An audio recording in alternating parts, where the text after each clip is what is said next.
Hello everyone, I'm your noisy cricket.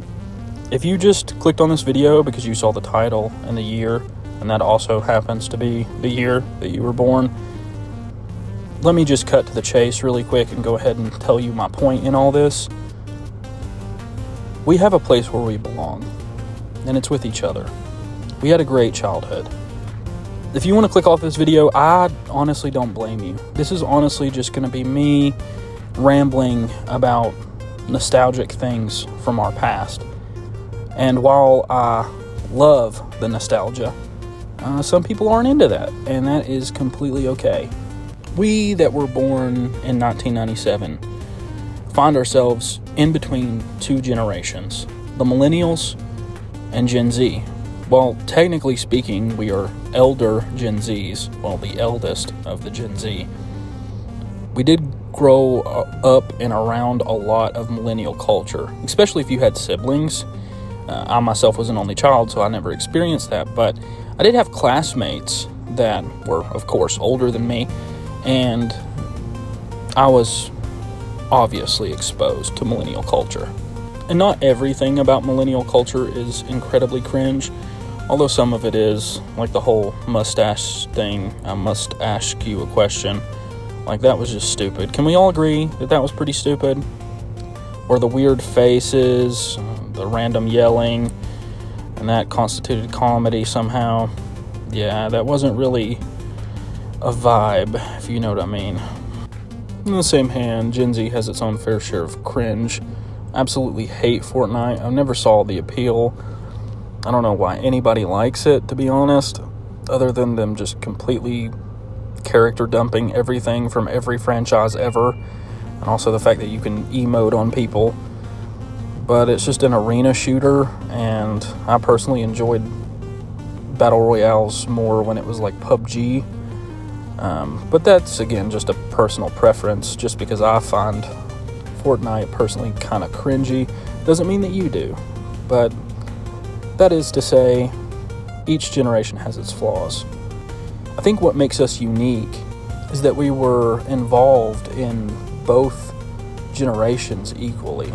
Like, we saw the rise and fall of Panic at the Disco and Fall Out Boy and A Day to Remember and Askin' Alexandria and Hot Topic and Spencer's. We got to experience all of those cultural shifts and got to witness the change in between what was post-hardcore and pop, and then eventually into hip-hop.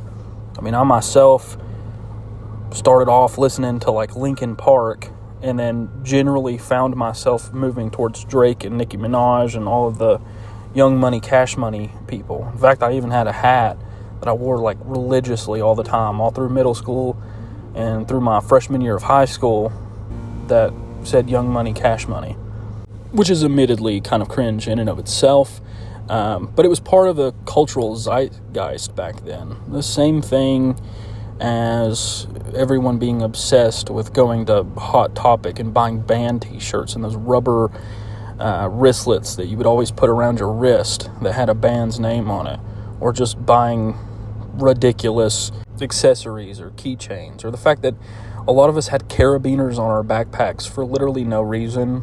We weren't mountain climbers or hikers or anything like that. But still, because it was part of the cultural zeitgeist and it was cool to have, we did it. I mean, you remember the power bands that literally did nothing, that were very popular? Supposedly they had this little thin, tiny piece of copper in it, and it was supposed to help with like recovery and athletic performance. I was all about those in the 8th grade, and they literally did nothing. It was a modern day equivalent of like an NFT project. It just didn't go anywhere. But it made the creators of the power band so much money, dude. Like, they were swimming in it, and probably still are, because of kids like us that were susceptible to marketing and also word of mouth. Our friends had it, so we thought it was cool. Even before the power band, they had silly bands, which admittedly was before our generation, but still, the concept is still there and it still applies. We watched Vine die. And we actively participated in Vine, watching them all the time, and seeing Logan and Jake Paul before they ever become what they are now. Then we watched Musical.ly come up, and we were on that for a couple of years. And then we've watched Musical.ly, which I didn't know it was the same app originally, but it became TikTok. The only reason why I found that out is when I went to go log into my TikTok account, it had saved the Musical.ly login, and I already had a TikTok account. So when I first downloaded TikTok, I was like, oh, it's the same thing, which I guess in retrospect makes sense, but still, it was just crazy how tied in everything was. I wonder how many of you remember your first baby steps on the internet. Mine was exposure to Gmod videos, just random things. Like there was one that someone had made, like Yoda using the Force to move shopping carts, and then having a Force battle with Darth Vader in Gmod. And I just thought that was the coolest thing ever. Not to mention all the AMVs that we used to watch, which is kind of unfortunately a thing of the past. Now those AMVs have become TikTok edits, which are infinitely better, honestly. But I remember the first one that like really caught my attention and that I watched multiple times for some reason was a Master Chief and Cortana one with that song that's Every Time We Touch. For some reason, I just found that really fascinating. And I mean, now it's cringe, but at the time, again, it was part of the online cultural zeitgeist. So it was normal to be obsessed with those kind of things. And I think it's normal also for us to look back with a nostalgic, heartfelt emotions to the things of the past, because all of those events helped us be the people that we are today. Which also brings me to another point of interest. The video games that we grew up with were just amazing. You had the Assassin's Creed 2 and Assassin's Creed Brotherhood and Assassin's Creed Revelations. I was obsessed with that series, and it kind of made me become even more obsessed with history than I already was at the time. And this is coming from a person who's regularly had A's in history courses because I've just been so fascinated with the subject. Not to mention the RPGs that we've got to experience. I know I've said in a video before that I love Dragon Age Origins, but of course that game, Dragon Age 2, was also really good. One of my personal favorites, Fable, the Fable series, just top tier. Mass Effect. I mean, we had some really good, entertaining video games. And of course, the Halo series, which I already mentioned before, just amazing. The lore building, the world, the environment, the multiplayer. I mean, countless memories can be established just from the video game aspect. And then you move on to things like entertainment. Like we had Regular Show, which is still a phenomenal show. Like I've watched it again as an adult and found it just as good as I did when I was a child. SpongeBob, loved it. Danny Phantom, loved it. I loved watching like Toonami when Naruto and Dragon Ball Z would be on there. My first exposure to Dragon Ball in its entirety was actually through Dragon Ball Z Kai that Teen Nick put on. And for whatever reason, there was like a production delay or something, and it stopped at the Cell Saga. So for the longest time, I thought that that's when Dragon Ball Z ended. I didn't even know that there was a next saga until later on through like video games. I found out, I was like, oh, there's this whole other saga. And Naruto was a foundationally changing cartoon for me, or anime rather.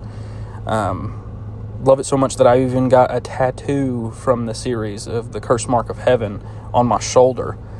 That show really impacted me, and I watched it with my dad, and so I have really good memories of that show and watching that show. But we lived in an era where liking anime was for like weebs. Like you were weird for liking anime. And now I've seen anime become part of the popular zeitgeist. I know I've been saying that word a lot. I apologize. Again, this is just me kind of rambling. This is completely unscripted. I'm not trying to be annoying, I promise. Anyway, You have people like Megan Thee Stallion doing cosplays, and also having Itadori from JJK's voice actor saying that he likes a tall woman with a big ass, like Grammy Award-winning artist Megan Thee Stallion. That is crazy. I would have never thought in a million years that I would have seen an English voice actor for an anime that I watched be in a rap song. So like now, instead of being mocked and ridiculed for being obsessed with Japanese culture, being an otaku, you're cool now? I mean, it's just really hard to wrap your mind around about how far the culture has come. Because I remember people in school thinking it was really weird and I was a strange kid for liking stuff like that. And now it's normal. It's just totally cool. And I'm glad that we as a society have reached the point of acceptance where you can like what you like. Because growing up as children, we didn't necessarily have that kind of encouragement. I mean, we liked what we liked anyway, but sometimes we liked what we liked in secret because we didn't want to be ridiculed by our classmates or our peers while they were obsessed with like March Madness and the NFL or college football playoffs, which, you know, I've paid attention to both of those things too. It's not mutually exclusive, but you know what I mean. I mean, there's some people that just don't care about anime at all and thought that it was very childish for you to watch a cartoon past, you know, like 13. And now it's just like, you know, you see kids on TikTok and they're like talking about JJK, and it's just really awesome to see that the value in that art form is being recognized past just being like a weird obsession that some people have. And that's not for everything. I mean, I don't think that video games have beat the allegations of being the reason that people do violent acts yet. I mean, there's still older people that are on news stations and do interviews or podcasts that are convinced that video games breed violent behavior, which is absolutely preposterous, but, you know, you kind of take it in strides.